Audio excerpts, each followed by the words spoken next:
Hi, my name is Natalie, and today I'm going to be talking about the Night Court, or Velaris, from the Court of Thorns and Roses series by Sarah J. Maas.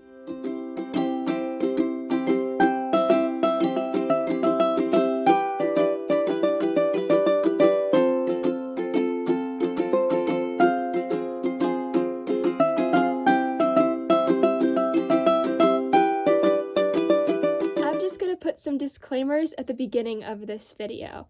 This will be an analysis video from my point of view and why I love the Night Court, and as I call him, Rhysand. I know in the back of the book it says the pronunciation is Rhysand, and I'm very sorry if there's anyone who happens to watch his video whose name is Rhysand. I will use the pronunciation Rhysand and Rhys for the character whose name is spelled Rhysand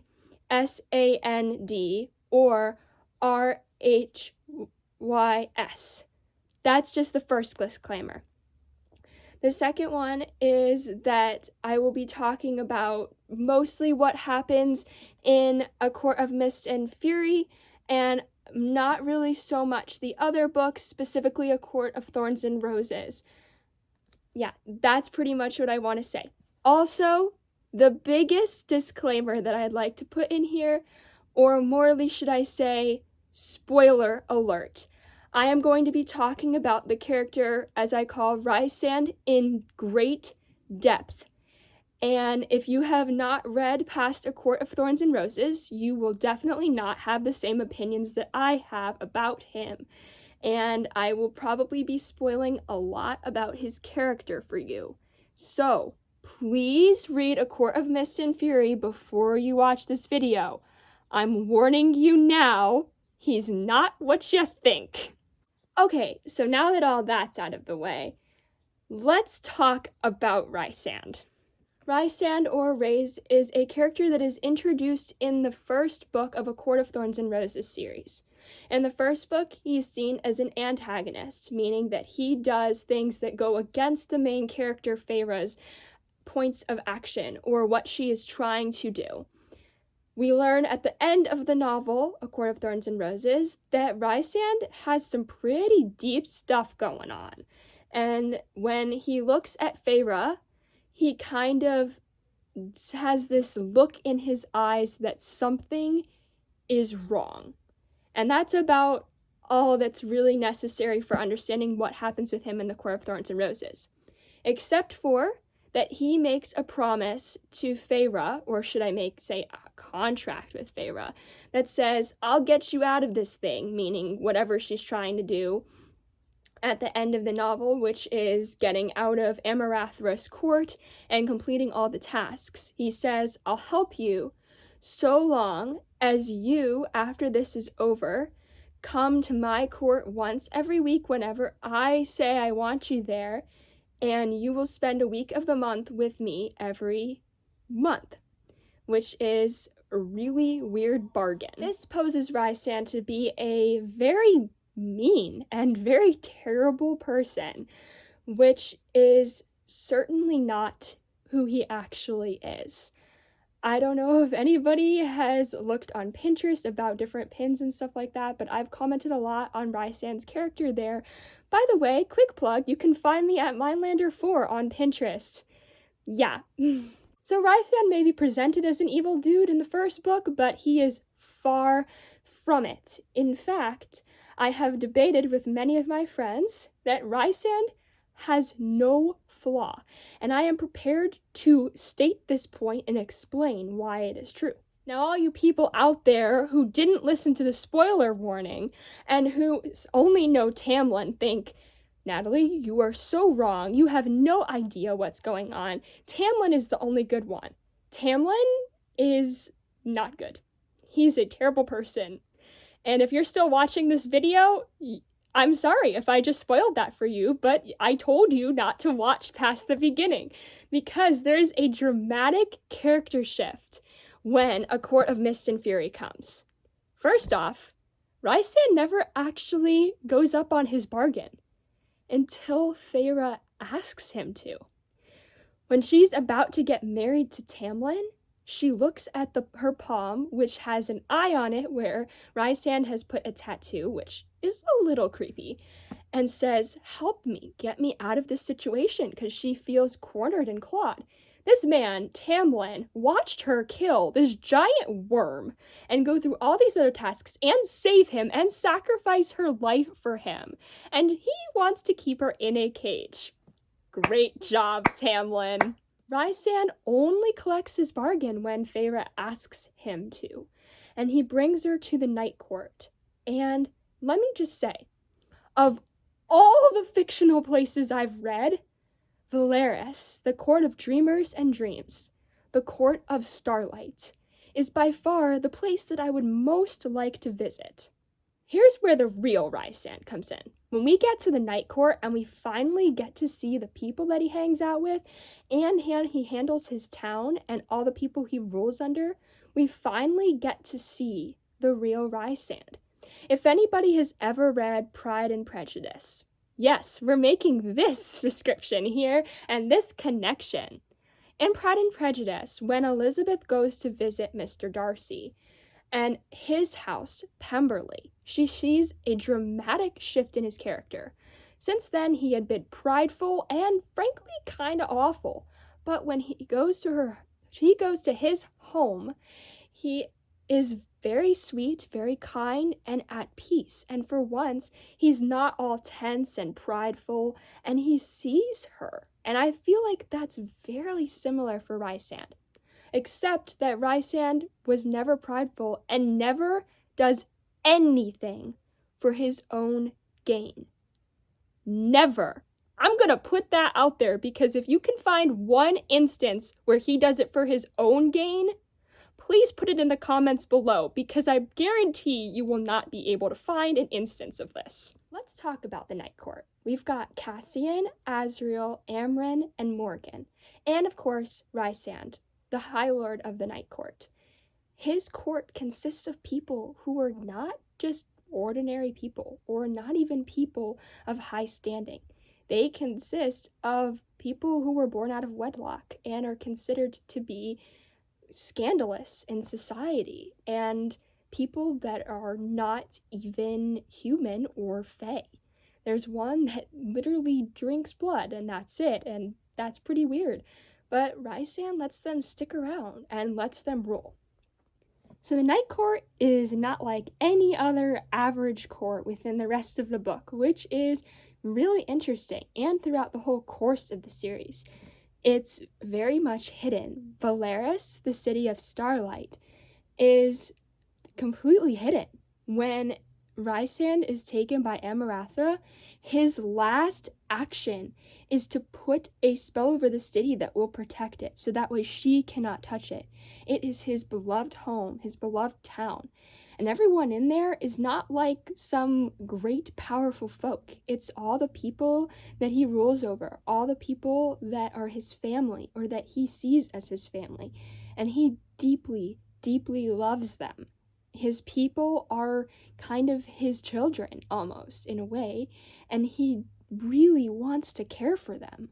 Even the other High Lords who rule all the other courts don't even know about Velaris. All they know is about the Lower Night Court, where all the bad proceedings happen. They know all the rumors that Rhysand tries to put in their heads to kind of say that I'm a terrible person, I should be scary, when in reality, he is the complete opposite of that. As we continue to talk about Rhysand and his Night Court, Mishka has decided to visit me, and she's going to help me explain why Rhysand is the best High Lord. So Mishka, what do you think? How is Rhysand the best High Lord? Oh, is that right? Is that what you just said? Mishka says that Rhysand is the best High Lord because of his kindness. Now, let's just talk about all the little things that he does to kind of save people and get them out of trouble. As I said previously, at the beginning of A Court of Thorns and Roses, Feyre is introduced as a character, and she's with Tamlin, and I hate him.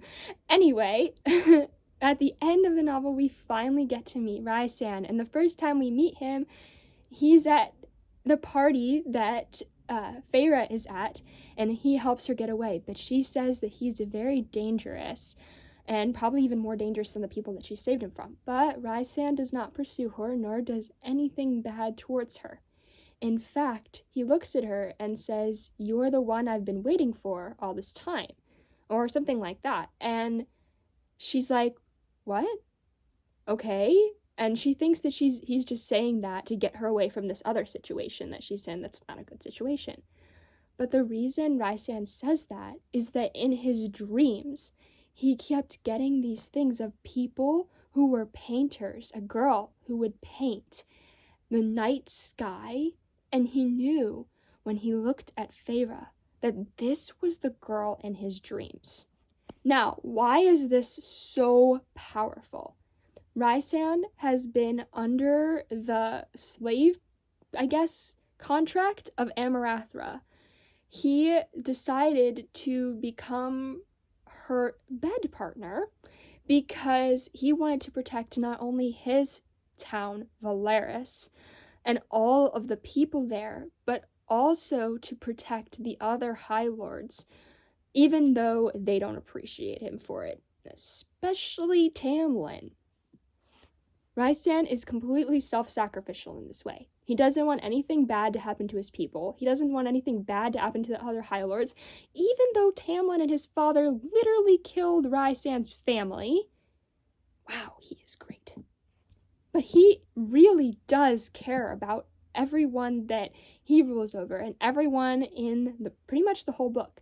That's why when he meets Feyre, and even though she's in the cell and he steps on her arms, he is not trying to be a terrible person. And I know a lot of people will look at that scene and be like, what the heck was he doing? He was literally torturing her. He was stepping on her broken arms and her broken legs and like doing these terrible things to her. And then he put that tattoo on her and he was staring at her, and that's some creepy stuff.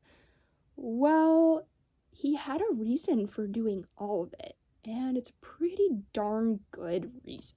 The reason I say Rhysand has no flaw is because every single thing that he does is for a reason. Why does he step on Feyre's broken bones? To hurt her? No, to get her to concede. He needs her because he knows that she's the one who can save them all because of the dreams he's had, and also because he has deep, deep faith in her. He knows, and he knows that he can help her if she gets him to help her, but she'll never trust him.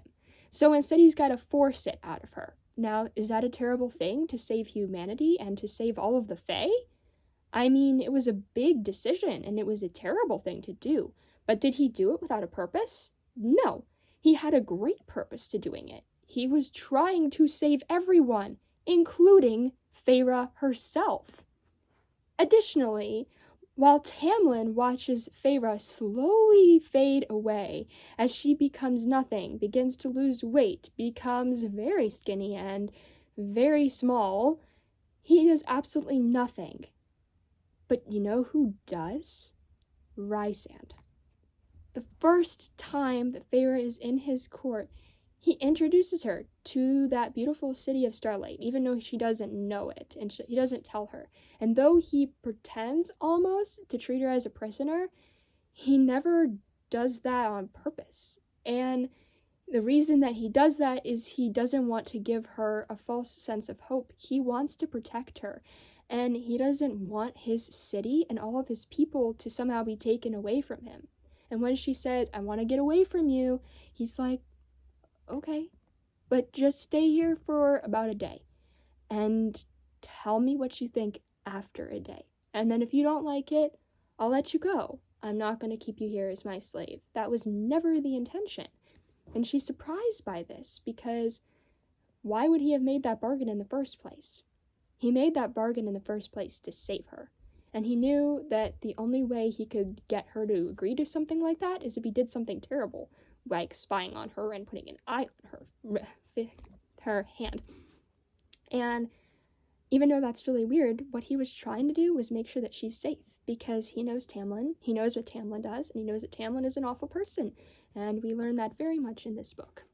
Rhysand wants what's best for Feyre, and he makes sure that she gets food and nourishment and a nice place to sleep When she asks him to learn to read, he tells her absolutely.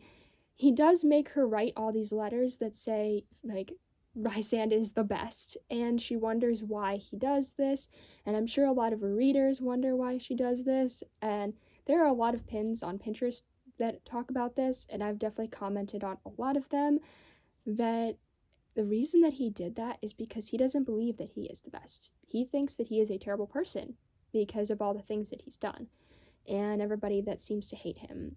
He really just doesn't have any self-love at all.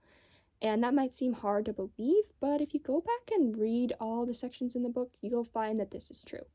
Rhysand doesn't know how to love himself. He's terrified of himself, he's terrified of his abilities, and he's terrified of what other people see in him, especially Feyre. He doesn't want Feyre to think he's a terrible person, and he is genuinely hurt whenever she calls him so. And it's kind of sad once you realize his backstory. His backstory is incredibly sad, especially what happened with Amarathra. That woman was awful towards him, and to think that he was so terrified of ever going back to her really makes me wonder what she did to him. And I know that there are no real indications of what happened there, but I'm really hoping that Sarah J. Maas will write some sort of explicit short story that's for 18 plus only, or something like that, that will help us explain what exactly happened behind closed doors, because something happened that broke him, and he still found a way to save his life, Feyre's life, and all the High Lord's lives, somehow kill Amarathra, stop the war, and then, in his last moment, decide to sacrifice himself. Yeah, let's not forget about that. Additionally, he is hope for Feyre. Feyre has been suffering through a lot, especially after Tamlin's treatment of her. But Rhysand is a glittering star of hope. The reason I say star is because of the beautiful quote that is in this book: to the people who look up at the stars and wish, rise. To the stars that listen and the dreams that are answered. It's a beautiful quote, and I actually have a little painting on here that I did based off a Pinterest post that I saw, and it's like this. Yeah. And I really love that quote a lot because it's just so beautiful, and it can be applied to so many situations. Here's the other side. And it doesn't just apply to them, it applies to just this feeling of hope, of looking up at the sky and believing that something could be better. Now, I feel like I've got to explain my love for the Night Court. I love them because they're different. I love them because they don't think the same way. Like Tamlin's court, where he just threw people around and didn't care about anyone. And he just kind of was like, you know, you're my slaves. Even his friend, Lucien, kind of treated like trash. Rhysand is like, you are my family, and I love you like my family, and we're going to make decisions as a family. These decisions have to be unanimous. I will not let anything happen if someone else is upset in my family. And he has this very much of a family mindset. And I feel like that's just really sweet. Also, the way his citizens view him, you can tell that there is something beautiful inside of him that his citizens see. They always smile and wave at him. It's not like some sort of crazy palace where, you know, everybody's bowing to the royalty and they're so superior. He's one of them, and he truly thinks about himself as one of them, which is incredibly sweet, and he really does treat everyone as equally as he can. All the shows that he puts on to show dominance are just so that way he can make things better. There's one instance of him in the lower night court, and he makes Feyre put on a show for him, with him, to show the terrible, terrible leader of the bad night court, everything. And Feyre goes along with it, but the whole time, Rhysand is apologizing to her, saying, I'm so sorry, we just need to make the world a better place. We need to get this guy out of here because he's actually hurting citizens, and I can't live with that. I can't live with people being hurt because I didn't do something. And that's just a great thing to have in a ruler, but also just a great thing to have in a human being. Additionally, the Night Court is beautiful. The Starfall tradition is infinitely more beautiful than the other tradition in the spring court where they have the mating season, which is really creepy. I think the reason that Sarah J. Maas did this was to show just how human and how wonderful and how beautiful the night court is, and not in a sense of, oh, it just looks pretty. No, it is wholesomely perfect, and there's an emphasis on the good, the true, and the beautiful over power and wealth and society. And I feel like that's very much what Rhysand's character stands for, is the truth, beauty, and goodness of a human being, an individual, or fae, whatever you want to say. But anyway, he really cares about those things, and he's not just doing things that are terrible because he's trying to gain from them. There is never an instance in this book where he tries to gain from anyone. Again, if you find any, leave it in the comments. Overall, unlike most of the other courts within this series, the Night Court is built off of love and trust. Rhysand trusts the members that are working under him. He trusts them to make the right decisions, even though they're not what society would call as the most elite or the most, I guess, acceptable for the job. He doesn't care about those things. He cares about trust and loyalty. And if they can be loyal to him, that's all that really matters. And if they can be loyal to the realm and care about the realm that they're living in, then he doesn't really care about anything else. He is very much kind of a love mindset person. He loves his people. He loves the people working under him. He loves Feyre most of all, his equal in everything. I think one thing that can really be taken from his character is that when Feyre decides that she wants to marry Rhysand and wants to be with him and wants to rule alongside him in the Night Court, he says, of course, but you're not just going to rule beside me. You are going to be the High Lady of the Night Court. And all the other court people are kind of like, that's not a thing. And Feyre's like, well, Rhysand made it a thing. And I remember when she was with Tamlin, she was like, so am I going to be anything with you? And he's like, no, you're just kind of my person that will sit next to me and do everything I say. And he didn't really think of her as an equal in any way. And when she told him that Rhysand had made her the High Lady of the Night Court, he's like, that's not a thing. You're not an equal. You can't be. You're a woman. And also, you're not a High Lord. So you can't do that. And Rhysand's very much like, no, you are my equal. You are going to do everything that I do, and you're going to see everything that I see. You're going to be a part of everything that I'm a part of. And I'm going to love you with everything that I am. And hopefully you reciprocate those feelings and you will love me with everything you are. And I feel like that's very much his mindset, even with the people that are right under him in command, like Cassian and Azriel. They went through a lot together and they lived through a lot together. And Rhysand is not like, I'm above you and I'm so much better than you. He's like, you are my brothers and we lived through a lot together. And so, yes, I'm going to respect the things that you say and respect the things that you think. And I'm going to take all of your considerations into account. And I'm not going to just leave you out of it because I'm in a higher power than you are. He very much cares about what other people think and what other people want to say, which I think says a lot about him. I think it's very interesting that Sarah J. Maas decided to have Rhysand barely in the first book, but be a prominent and almost main character in the last two books, even taking on some chapters in his POV. I think this is very interesting because you see very little of him in the first book, and this gives you a very much view of what the world looks like without him.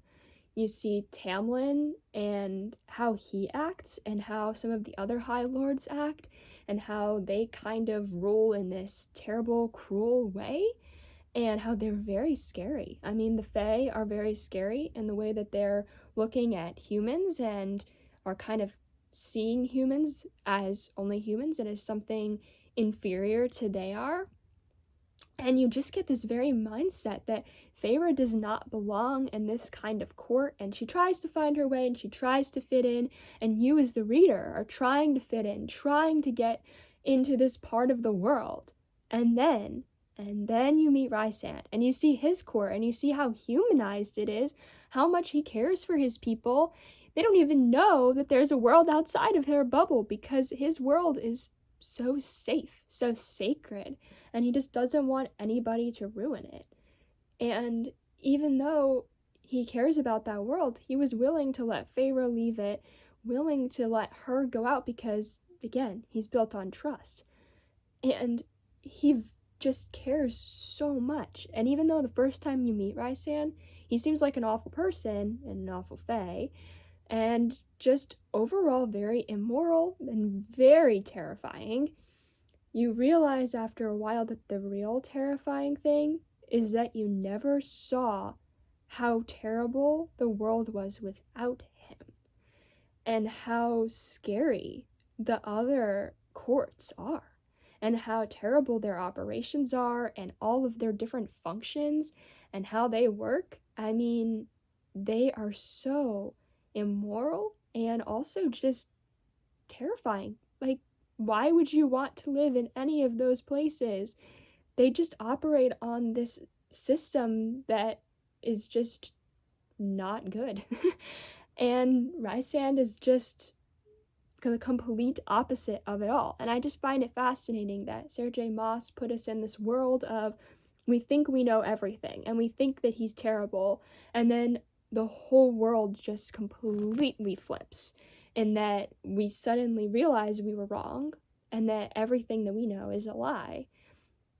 And another way that this can be pinpointed is when Feyre is talking to Rhysand, and she's like talking about all the different things that Tamlin said that Rhysand's done wrong, like killing his family and everything like that. And Rhysand is like, no, you've really heard it all wrong. You really don't know what's going on here. If we're going to go back to the Pride and Prejudice example, it's like the whole Wickham-Darcy thing. Like, we thought Wickham was good, but suddenly we realized that he's actually terrible, and Darcy's the real one that's actually good. And it's just one of those kind of moments where you're like, what is happening here? And I love that kind of storytelling. I think that Sarah J. Maas wrote an actually amazing romance series. Usually romance series fall flat, or there's something in them that's just not as good as some other stories are, or they just kind of, don't have a storyline, and it's just about the romance between the two people. But Sarah J. Maas really opened my eyes that romance can be really, really good. And I know that it's not just romance, it's a lot of fae and dark intrigue, and normally I don't like those kinds of things, but the way that she does it, and the way that she incorporates all these elements of different immoral things, but also the beauty and truth and goodness of the world through Rhysand's character, really show how wonderful a story can be if written correctly. So, good job, Sarah J. Maas. You have done an excellent job of writing a romance series. 10 out of 10. So overall, I'd just like to conclude, everybody, please be a Rhysand in a world of Tamlins. We need a lot of people like him, even if in his early beginnings he wasn't the best person. We need someone like him. We need people who treat others with love and truth and beauty. We need those kind of people in the world. So please, be a Rhysand in the world Tamlins. Also, if there's anything else about these books that you would like me to talk about, please let me know in the comments. I have now since fixed the comment section, or at least I think I have, so you can comment on these videos now. Yay! Also, please, if there is anything that you want to talk about Rhysand or Tamlin, or heck, even Pride and Prejudice, leave that below too. I'd love to hear it all. And really, if there's any other comments you want about books that you want me to review or talk about, or anything that you see behind me, if you want to know what any of this weird artwork is, please let me know. I will be happy to answer it all. So please have a wonderful day, and remember, be a Rhysand in a world of Tamlins. Bye!